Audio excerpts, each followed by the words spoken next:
বাবা মা মারা যাওয়ার পর আমি অনেক কষ্ট করি। 10 বছর বয়স থেকে পরিশ্রম করা শুরু করেছি। লেখাপড়া করতে পারিনি, পিছনে কোনো গার্জিয়ান ছিল না, বাবার অর্থ কিছুই ছিল না।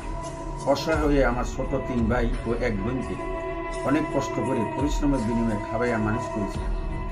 আর যে কষ্টের শেষ নেই, সেই কষ্ট করে ভাই বোনকে বুকে আগলে রেখেছি। আজকে ভাইয়েরা 3 ভাই আমার পয়সালো হয়ে যাওয়ার পর আমি যে ভাই আমাকে চিনে না। এটি হলো দুনিয়ার ইতিহাস। বাবা মা যতদিন আছে ততদিন ভাইয়ের আরো আদর আছে, সকলের আদর আছে। বাবা মা দুনিয়া থেকে চলে গেলে ভাইরও বোনের কাল হয়ে দাঁড়ায়।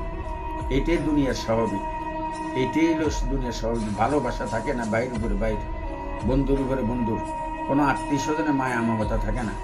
দুনিয়াতে আসছি একা, যাবো একা, সঙ্গে তো কেউ যাবে না। ইতিহাসগুলো রেখে যাব, সবাই মনে রাখবা।